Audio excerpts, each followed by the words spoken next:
Salut à tous, c'est Daddy. On se retrouve aujourd'hui pour une nouvelle vidéo, pour un fight pas piqué d'un temps entre un smartphone qui coûte 250 balles, en l'occurrence le Honor 8X, et un smartphone qui coûte 6 fois plus cher, l'iPhone XS Max en 256 Go, en 512 qui coûte bien sûr 6 fois plus cher. Là, on est plus sur 5 fois plus cher. Alors bien sûr, ce test va rester le plus objectif possible pour une simple raison, c'est que cette vidéo est sponsorisée par Reno Shield. Voilà.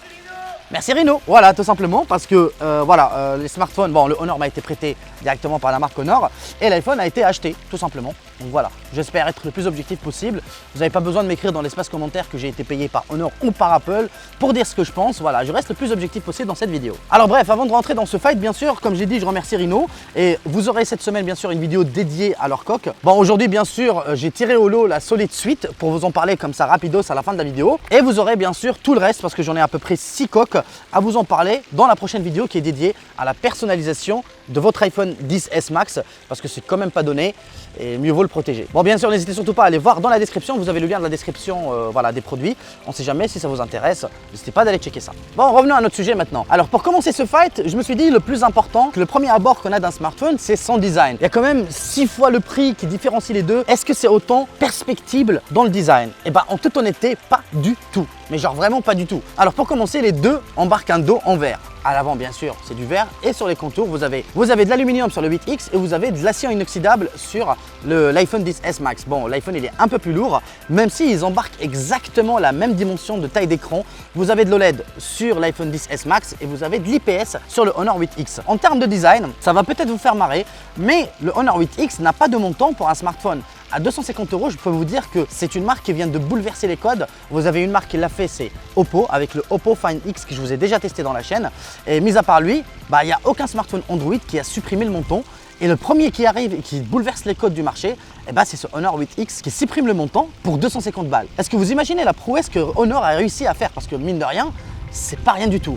Donc vous avez un écran de 6,5 pouces sur les deux dalles, mais celui du Honor recouvre 91% de la façade avant, alors que l'iPhone recouvre beaucoup moins parce que le notch il est beaucoup plus grand. Et croyez-moi, mine de rien, ça a son petit effet. Par contre, niveau dalle, vous avez de l'IPS sur le Honor 8X Full HD, et en plus de ça, vous avez un noir qui est infini sur la molette, donc voilà, ça peut même impacter sur l'autonomie, mais ça on va en parler à la fin de la vidéo. Alors bien sûr, sachez que pour l'utilisation quotidienne, les deux suffisent largement, même si je préfère largement celui de l'iPhone parce qu'il est légèrement plus lumineux, donc il est beaucoup plus perspectible en plein jour, voilà, quand on est en bonne lumière comme ça. Celui du Honor 8X, il a tendance un peu à trop refléter la lumière, voilà, parce qu'il manque légèrement de luminosité, mais de toute façon, en utilisation quotidienne, vous n'aurez pas de souci avec les deux, mais disons que vous aurez un meilleur confort avec l'iPhone XS Max. Bon, en dessous du capot, bien sûr, l'iPhone XS Max propose tout ce qui se fait de mieux à l'heure actuelle. De chez Apple, on a la puce Bionic A12, la puce la plus puissante du marché à l'heure actuelle, 4 Go de RAM, et pour la version que j'ai, c'est 256 Go de mémoire de stockage. Et comme vous le savez, de toute façon, maintenant, c'est plus un secret, Apple ne mettra jamais de carte micro SD, donc vous n'avez pas de stockage extensible. Alors sur le Honor 8X, vous avez un iSilicon Kirin 710, 4 Go de RAM,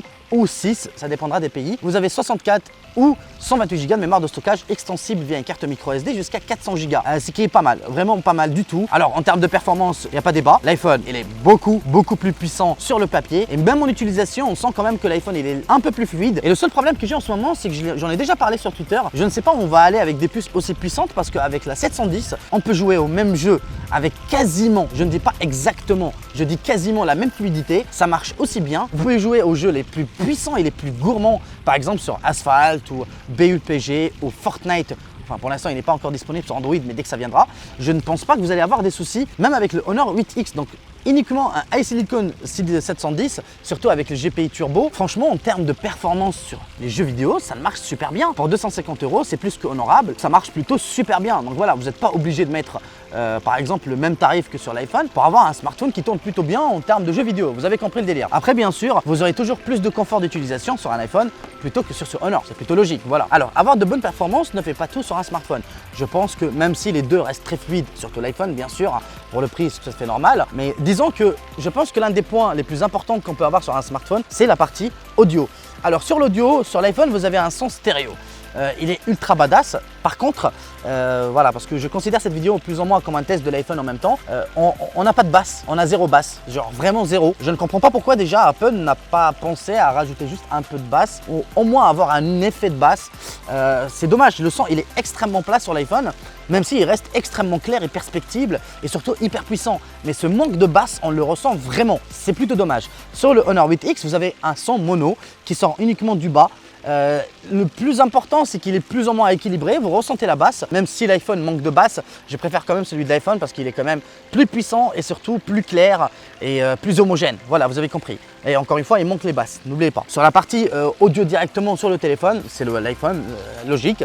Mais après, en écoute filaire, à ce moment-là, ce qui est un peu bizarre, c'est que sur l'iPhone, je ne sais pas est-ce que c'est un problème lié à la mise à jour ou pas, mais le DAC de l'iPhone et le DAC de ce Honor, ils sont assez proches. C'est plutôt bizarre parce qu'on est sur un smartphone à 250 €. Donc je ne sais pas comment l'expliquer, mais pour l'instant, l'expérience sonore que j'ai avec l'iPhone est plus ou moins correcte, mais pas oufissime. Par exemple, j'ai le Vivo Nex S qui l'explose littéralement en écoute filaire. Je parle bien du filaire, voilà. Mais n'oublions pas bien sûr que sur ce Honor 8X, vous avez aussi la prise jack 3.5 sur l'iPhone qui coûte quand même 6 fois plus cher.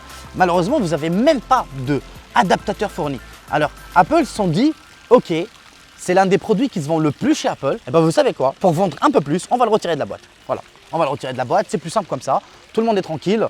On se fera plus de fric. Je ne comprends pas trop la méthode d'Apple sur ce point. Je trouve ça vachement pathétique. Voilà. Si c'est vraiment un but économique, c'est vachement pathétique. Et je réponds aux personnes qui vont me dire oui, mais Apple, ils vont vers l'ère du sans fil. Tu veux faire du sans fil, alors ne mets pas d'écouteurs filaires dans la boîte, mets des écouteurs directement sans fil. Allez, tu veux vraiment lancer la hype, fais-le directement, fais-le d'un coup, les choses sont claires et nettes. Voilà, ne m'enlève pas l'adaptateur alors que tu le vends encore en boutique. Tu veux que ça s'arrête, arrête tout. Voilà, ne le vends pas, tout simplement. C'est carré, c'est clair et net. Ce qui n'est pas le cas malheureusement dans cette histoire. On est obligé maintenant d'aller acheter directement cet adaptateur. Et ça, c'est vachement saoulant, franchement. Donc ça m'a un peu dérangé.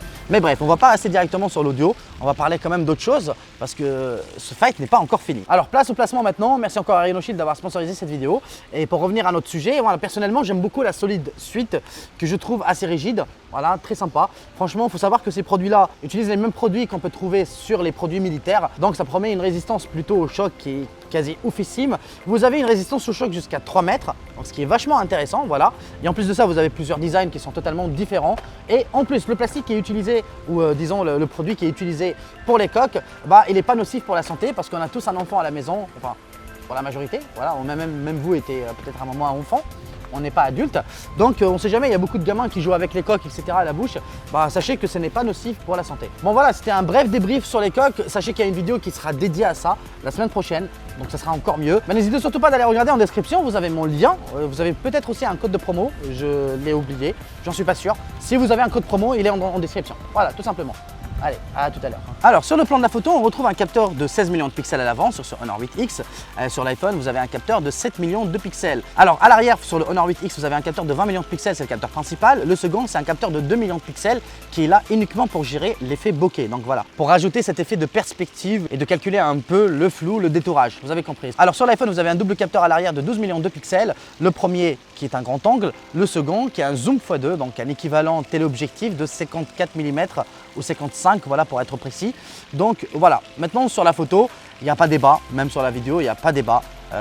L'iPhone est largement au-dessus, c'est normal. Pour cette différence de prix, c'est totalement justifié. Ceci dit, le Honor se débrouille super bien. Voilà, franchement, il se débrouille super bien. Alors pour être honnête avec vous, bien sûr, l'iPhone sort largement gagnant. Que ce soit capteur arrière, capteur avant, caméra, stabilisation vidéo, il n'y a rien à dire. Ceci dit, le Honor 8X se débrouille plutôt bien. Alors, il stabilise bien la Full HD 60 images par seconde et surtout de la 30. Mais à part ça, les clichés sont plutôt corrects, le détourage est plutôt bon sans être oufissime. Et c'est à peu près le même cas sur l'iPhone parce que le détourage n'est pas ouf. Franchement, vous avez une photo maintenant de portrait que j'ai pris avec les deux en même temps. Vous allez voir un peu la différence. Et mine de rien, même s'il coûte 6 fois plus cher, il ne fait pas plus de miracles en termes de détourage. Ce n'est pas un pixel. Voilà ce que j'ai envie de dire. Parce que le Google Pixel, il est connu pour faire vraiment un détourage juste absolument magnifique, ce qui n'est pas le cas sur cet iPhone. Donc voilà, ça ne veut pas dire qu'il est mauvais en photo. Il est meilleur, même en basse lumière, il est largement meilleur. Mais voilà, la différence va vraiment se jouer sur le fait si vous donnez vraiment énormément d'importance à la photo ou si vous êtes vraiment juste un amateur qui sort prendre en photo de temps en temps. Voilà, le 8X vous suffit largement, même en vidéo, filmé en Full HD, ça suffit largement si vous souhaitez la regarder sur votre smartphone, hein, voilà, tout simplement. Alors avant de conclure ce fight, vous avez bien sûr iOS sur l'iPhone, voilà, et vous avez Emotion UI sur le Honor, bien sûr, sous Android 8.1. Donc en termes d'interface, l'iPhone est plus simple. C'est logique, voilà. Je trouve que Emotion UI a vieilli un peu mal. C'est toujours un peu farfouillu pour moi. Il devrait peut-être un peu plus la simplifier, mais je pense que ils vont le faire. Parce que cette surcouche n'a pas trop évolué depuis le temps. Il y a beaucoup de subtilité. Vous avez la possibilité de personnaliser votre smartphone beaucoup mieux que sur l'iPhone. C'est toujours super cool. Donc sur ce point, si vous cherchez la liberté, etc., le Honor vous proposera ça sans aucun souci. Ceci dit, moi, pour les personnes qui souhaitent la simplicité, c'est l'iPhone. Ça ne veut pas dire que le Honor n'est pas simple d'utilisation parce que vous avez une surcouche quand même qui lui ressemble pas mal, qui est pas mal inspirée d'iOS. Voilà ce que j'ai envie de dire. Mais disons que ça reste un peu plus compliqué d'utilisation que iOS, même s'ils s'en rapprochent et espérant peut-être qu'avec les futures mises à jour, ils vont peut-être réussir à le faire. Pour déverrouiller votre smartphone, comme j'ai dit au début de la vidéo, vous avez le Face ID sur l'iPhone qui marche super bien. Là, on a le Face ID 2.0, enfin, c'est comme ça qu'ils l'ont annoncé. Et pour être honnête avec vous, je ne vois pas du tout de différence, genre nada avec l'iPhone 10. Même des tests ont été faits, il n'y a pas de différence, il y a zéro différence. Ils annoncent qu'il sera 2 fois plus rapide, pas du tout, c'est la même vitesse, exactement la même chose, voilà. Donc voilà, ça marchait déjà super bien sur l'iPhone 10, ça marche toujours bien sur celui-là. Bien sûr, sur le Honor 8X, vous avez le lecteur d'empreinte digitale à l'arrière. Vous avez le Face ID aussi, pareil, hein, enfin le Face Unlock plutôt, sur le Honor. Et ce qui est vachement marrant, c'est qu'il marche super bien, une bonne luminosité. Il marche plutôt bien le soir. Chose qui m'a plutôt impressionné, même luminosité au minimum, ça lui prend un peu plus de temps que l'iPhone, parce que l'iPhone il a quand même un capteur infrarouge, donc ça lui permet d'analyser le visage beaucoup plus facilement en basse lumière, mais le Honor 8X ça lui prend genre 1 seconde en plus, mais il déverrouille quand même, et ça m'a plutôt impressionné, voilà, même pour un smartphone qui coûte 250 balles, ok c'est beaucoup moins sécurisé parce que vous n'avez pas d'analyse 3D, voilà, donc c'est un peu dommage, pour le prix c'est plutôt logique, voilà, ils n'allaient pas tout mettre pour ce prix, même si je trouve que Xiaomi commence à l'intégrer peut-être, sur des smartphones qui coûtent 300-400 balles. Donc ce n'est pas forcément cette technologie qui justifie le prix aussi colossal entre l'iPhone 10S Max et le Honor 8X ou les produits Xiaomi, bref on s'en fout. Donc ça marche plutôt bien, vous avez bien sûr le code, le schéma, etc. sur les deux smartphones. Ceci ne changera pas. Alors pour finir ce test, on va parler maintenant de l'autonomie. Sur l'iPhone, on a une batterie de 3174 mAh et sur le Honor 8X, on a une batterie de 3750 mAh. En termes d'autonomie, je les trouve plus ou moins équivalents.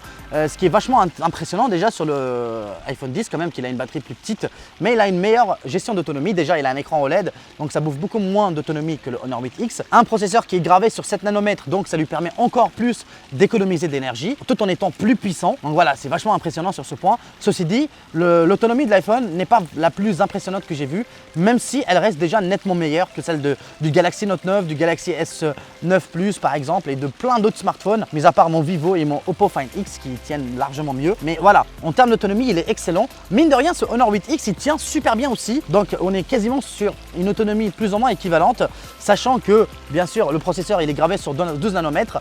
Donc ça lui permet malheureusement d'avoir une gestion un peu moins bonne, bien sûr, que l'iPhone. Ce qui est logique, encore une fois, on est sur un milieu de gamme qui coûte que 250 €. Pour l'instant, l'autonomie reste plus ou moins correcte. Bon, pour la recharge, vous avez la recharge sans fil sur l'iPhone, vous ne l'avez pas sur le Honor 8X. Vous avez le Lightning, malheureusement, j'ai envie de dire. Sur le Honor 8X, vous avez le micro USB. Malheureusement, ceci dit, vous avez un chargeur rapide qui est fourni dans la boîte pour 250 €, alors que sur l'iPhone, vous êtes obligé d'aller l'acheter super cher. Alors, sachez bien sûr que le temps de recharge est grosso modo équivalent. On est plus ou moins sur 2 heures et quelques sur l'iPhone et 2 heures et quelques sur le Honor 8X. Ceci dit, moi j'ai acheté un chargeur de chez OK que je vous montrerai la semaine prochaine parce que je l'ai oublié, là je ne l'ai pas ramené. Mine de rien, il vous fait gagner énormément de temps en recharge parce que c'est un 48 volts. Alors, il permet de charger l'iPhone genre 30-40 minutes plus vite, comme le Honor 8X. Voilà, donc ça, sachez que même si vous avez que du micro USB, c'est quand même compatible charge rapide et il peut envoyer du lourd. Voilà. Bon les amis, voilà, on a fini cette vidéo. Vous avez vu par vous-même, il y a un décalage de prix énorme. Mais en termes d'utilisation quotidienne, je ne comprends pas cette différence de prix en toute honnêteté. Le Honor 8X reste un smartphone très notable pour son prix, plus que correct, qui tourne super bien. Bon, dernièrement, j'ai reçu la dernière mise à jour. Bon, donc ça permet d'avoir une meilleure stabilisation, il est meilleur en photo. Vous avez l'intelligence artificielle sur les deux smartphones, voilà. Bon, enfin, ça sert surtout à la photo, hein, voilà, ou sinon à mieux gérer votre smartphone. Voilà, par exemple, à mettre en veille les applications que vous utilisez pas, etc. Donc, on appelle ça du machine learning. Ça apprend de votre utilisation. Vous n'allez pas le remarquer du premier jour. Ça va venir petit à petit. Alors, de base, ce fight devait être le plus court possible. Là, on est en tournage, il est à 20 minutes, donc vous devez l'avoir peut-être entre 12-13 minutes. Espérons que j'arriverai à en tirer le maximum comme ça, pour que la vidéo soit pas la plus longue possible. Et là, je suis en train de la ralentir pour rien. Bref, vous avez vu que la différence de prix est trop colossale pour moi. Ça reste que mon propre avis et je reste le plus objectif possible. Je trouve que l'iPhone 10S Max ne vaut pas forcément son prix. Enfin, oui, on a la notoriété de la marque, etc. Mais je trouve que ça justifie pas tout. Là, on est sur quand même 1600 balles. C'est beaucoup trop cher. C'est même limite abusé. Un smartphone de 250 € suffit largement à une utilisation quotidienne. Après, sauf si vous souhaitez avoir à tout prix la pomme, et bien là, tant pis pour vous, c'est tout à fait normal. Personnellement, bien sûr, mon smartphone personnel, c'est l'iPhone, donc vous calmez directement. Je n'ai pas le Honor 8X m'a été uniquement prêté, donc je le renvoie à très bientôt. Je remercie encore une fois Honor. Il est fort possible qu'il soit à gagner en ce moment sur Twitter. Je n'ai pas sûr, mais c'est possible. Donc on ne sait jamais. Je vous laisserai mon Twitter dans la description. Allez jeter un coup d'œil de temps en temps. Peut-être vous aurez un 8X à gagner. Bref, alors ce que je vous dis les amis, dites-moi quel est le smartphone que vous avez préféré. On se dit à très vite pour une nouvelle vidéo. Allez, adios.